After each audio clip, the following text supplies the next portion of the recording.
नरेंद्र मोदी आज भारत के सबसे चर्चित और प्रभावशाली नेताओं में गिने जाते हैं। उनकी जिंदगी एक साधारण परिवार से निकलकर देश के प्रधानमंत्री बनने तक की प्रेरणादायक यात्रा मानी जाती है। उनका जीवन संघर्ष, मेहनत, अनुशासन और राजनीतिक समझ का उदाहरण माना जाता है। नरेंद्र मोदी का जन्म 17 सितंबर 1950 को वादनागर में एक साधारण परिवार में हुआ था। उनके पिता का नाम दामोदर दास मोदी और माता का नाम हीराबेन मोदी था। उनका परिवार आर्थिक रूप से बहुत मजबूत नहीं था। बचपन में मोदी अपने पिता के साथ रेलवे स्टेशन पर चाय बेचने में मदद करते थे। यही कारण है कि उनकी कहानी अक्सर चाय बेचने वाले से प्रधानमंत्री बनने तक की यात्रा के रूप में बताई जाती है। बचपन से ही नरेंद्र मोदी अनुशासित और मेहनती माने जाते थे। उन्हें पढ़ाई के साथ साथ देशभक्ति, संगठन और समाज सेवा में रुचि थी। स्कूल के दिनों में वे नाटक और भाषण प्रतियोगिताओं में हिस्सा लेते थे। कहा जाता है कि बचपन से ही उनमें नेतृत्व करने की क्षमता दिखाई देती थी। युवावस्था में नरेंद्र मोदी का झुकाव सामाजिक और राष्ट्रवादी विचारों की ओर बढ़ा। वे राष्ट्रीय स्वयंसेवक संघ आरएसएस से जुड़े और संगठन में काम करना शुरू किया। आरएसएस में उन्होंने अनुशासन, संगठन क्षमता और लोगों के बीच काम करने का अनुभव हासिल किया। वे लंबे समय तक प्रचारक के रूप में काम करते रहे। प्रचारक का जीवन आसान नहीं होता। इसमें व्यक्तिगत जीवन से ज्यादा संगठन और समाज को महत्व दिया जाता है। आरएसएस में काम करते हुए नरेंद्र मोदी ने अलग अलग क्षेत्रों में लोगों से जुड़ना सीखा। वे लगातार यात्राएं करते थे, लोगों की समस्याएं समझते थे और संगठन को मजबूत बनाने का काम करते थे। उनकी मेहनत और रणनीति बनाने की क्षमता ने उन्हें धीरे धीरे पहचान दिलाई। इसके बाद नरेंद्र मोदी का राजनीतिक जीवन शुरू हुआ। वे भारतीय जनता पार्टी बीजेपी से जुड़े और संगठन में कई जिम्मेदारियां निभाई। पार्टी के भीतर उन्हें एक ऐसे व्यक्ति के रूप में देखा जाने लगा जो मेहनत से काम करता है और चुनावी रणनीति समझता है। 1990 के दशक में बीजेपी तेजी से आगे बढ़ रही थी और नरेंद्र मोदी ने संगठन को मजबूत करने में महत्वपूर्ण भूमिका निभाई।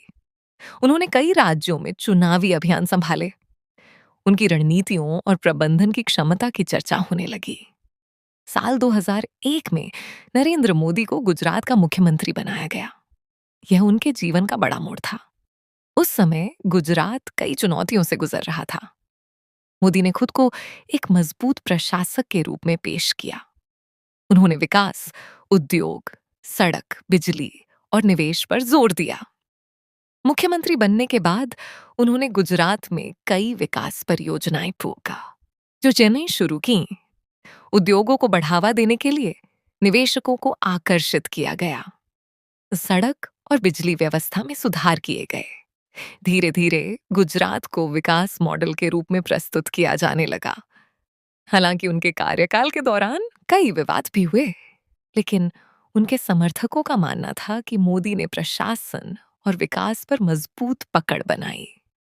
वे लगातार जनता के बीच अपनी छवि एक ऐसे नेता की बना रहे थे जो निर्णय लेने में तेज और स्पष्ट है। नरेंद्र मोदी की सबसे बड़ी ताकत उनकी संवाद शैली मानी जाती है। वे भाषणों के जरिए लोगों से सीधे जुड़ने की कोशिश करते हैं। उनकी भाषा सरल और प्रभावशाली होती है, जिससे आम लोग आसानी से जुड़ जाते हैं। वे बड़े मंचों से लेकर रेडियो कार्यक्रम, मन की बात तक के माध्यम से लोगों से संपर्क बनाए रखते हैं। सोशल मीडिया का उपयोग करने वाले शुरुआती भारतीय नेताओं में भी नरेंद्र मोदी का नाम लिया जाता है। उन्होंने इंटरनेट और डिजिटल प्लेटफॉर्म का इस्तेमाल करके युवाओं तक अपनी पहुंच बढ़ाई। इससे उनकी लोकप्रियता और तेजी से बढ़ी। साल 2014 का लोकसभा चुनाव भारतीय राजनीति का महत्वपूर्ण मोड़ माना जाता है। बीजेपी ने नरेंद्र मोदी को प्रधानमंत्री पद का उम्मीदवार बनाया। उस समय देश में भ्रष्टाचार, बेरोजगारी और आर्थिक मुद्दों पर काफी चर्चा थी।